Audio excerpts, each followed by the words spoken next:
жұмыстарына қарамайды. Ассалаумағалейкум. Азанда сағат 8-ге шақырып едіңіз. Айналайын, сендер сақтаға уақытым жоқ мен. Ешкімді жазбай деп айтқан жоқпын бастаған. Астанада маңызды шаруам бар, асығыс дейді.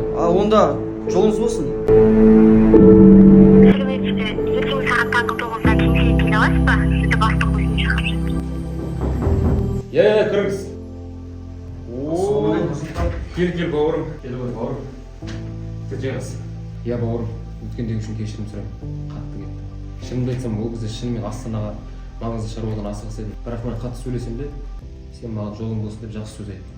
Сол сенің жақсы сөз айтқаның үшін менің Астанадағы маңызды шаруалардың бәрі оңынан шешілді. Сондықтан да бауырым, міне өзің қалаған ең мұратыңды саған сыйға тарттым.